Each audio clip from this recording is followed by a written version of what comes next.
दोस्तों नमस्कार, स्वागत है आपका आपके अपने चैनल सोनू मिश्रा मैथमेटिक्स में। तो चलिए आज की वीडियो में मैं आपको बहुत ही सिंपल टॉपिक एलसीएम एचसीएफ का कुछ क्वेश्चन बताता हूं।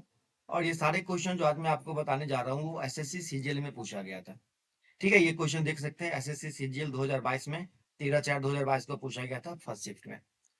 देखिए पहले सवाल को पढ़ते हैं। कहता क्या है, तेरह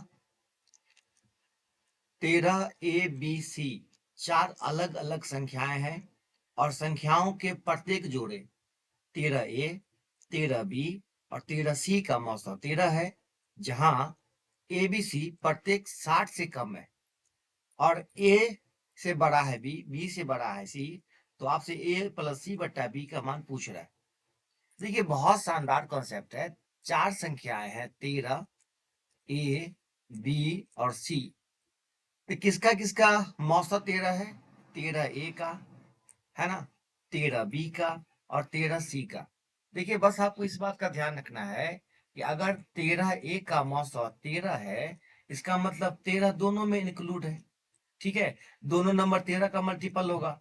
तो ये नंबर या तो 26 हो सकता है, या 39 हो सकता है, या 52 हो सकता है, या 65 हो सकता है, ठीक है ना, या 78 हो सकता है। मतलब 13 के मल्टीपल में ही होगा। लेकिन आपके क्वेश्चन में डायरेक्ट यहाँ क्या रखा है कि एबीसी जो है प्रत्येक 60 से कम है। आपको तीनों वैल्यू पुट करना है, एबीसी तीनों का जगह भरना है।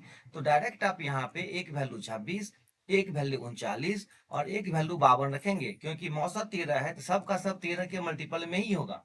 और चूंकि 60 से कम है तो यही नंबर 60 से कम हो सकता है, आगे आप नहीं जा सकते हैं। ठीक है, कोई वैल्यू पुट नहीं कर सकते। तो ए की जगह कौन आया? 26 आया, और सी की जगह 52 आया, और बी की जगह 39 आया। तो बस आपको क्या करना है, 26 52 को जोड़ के 39 से भाग कर देना है। ठीक है, बस 26 52 हो गया कितना? 78। 78 में 39 से भाग करेंगे तो 9 दूना 18, 3 दूना 6 1 7। आंसर आपका 2। ये ऑप्शन नंबर बी आपका आंसर हो गया। ठीक है, देखिए बहुत सिंपल क्वेश्चन था, बहुत ही आसान। ठीक है, अगर बच्चों को कॉन्सेप्ट नहीं पता है तो इसी क्वेश्चन में वो लटके रह जाएंगे। चलिए एक और क्वेश्चन लगाते हैं, बहुत ही शानदार, जबरदस्त। चलिए क्वेश्चन को ध्यान से पहले पढ़ते हैं। देखिए क्वेश्चन पढ़ते ही आपका आंसर आपके सामने होगा। पहले क्वेश्चन को मैं बड़ा कर देता हूं ताकि आपको अच्छी तरह साफ साफ स्पष्ट देख पाए। कहता है तीन संख्याएं 1/2 अनुपात 2/3 अनुपात 3/4 के अनुपात में है।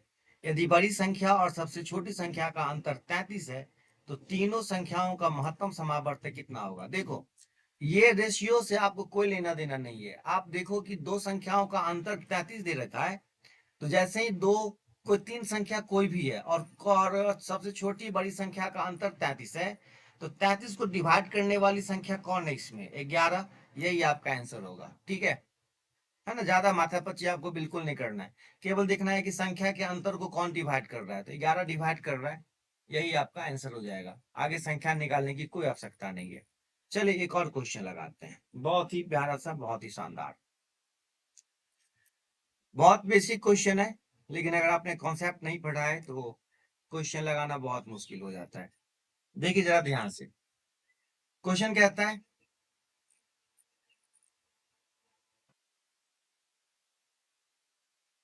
ए और बी ऐसी दो अभाज्य संख्याएं हैं, ए ग्रेटर देन बी। ठीक है, ए ज्यादा है बी से, और उनका लॉसो दे रखा है 209। तो बी स्क्वायर माइनस ए का मान क्या होगा? देखिए दो अभाज्य संख्याओं का लॉसो 209 है, इसका मतलब उन दोनों का गुणनफल 209 होगा। क्योंकि कोई भी दो अभाज्य संख्या का जो लॉसा निकलता है दोनों को मल्टीप्लाई करके निकलता है। जैसे कि 3 अभाज्य है, 5 अभाज्य है, तो इसका लॉसा कितना होता है? 15 होता है। तो ऐसी कौन सा नंबर है जिसको दोनों को गुना करके 209 आता है, दोनों अभाज्य? तो जरा आप गौर करके देखिए, 11 से जब से आप डिवाइड करेंगे तो 11 का 11, 11 नंबर 99, 11 गुने 19। और यहाँ पे एक शर्त दे रखा है कि ए बड़ा है बी से, मतलब ये ए है और ये बी है। आपसे क्वेश्चन क्या पूछता है? बी स्क्वायर माइनस ए। तो बी कितना है? 11 है, तो 11 का स्क्वायर माइनस ए कितना है? 19। तो 11 का square 121 minus 19, 121 minus 19 I think कितना होना चाहिए? 102 होना चाहिए। ये आपका आंसर हो गया। तो उम्मीद करता हूँ कि ये तीनों सवाल आपने बहुत मजे से सीखा होगा और ये तीनों कॉन्सेप्ट अच्छा लगा होगा। अच्छा लगा तो निश्चित रूप से कमेंट करके जरूर बताइएगा। फिर मिलते हैं और बेहतरीन क्वेश्चन के साथ अगली वीडियो में। तब तक के लिए टाटा बाय बाय।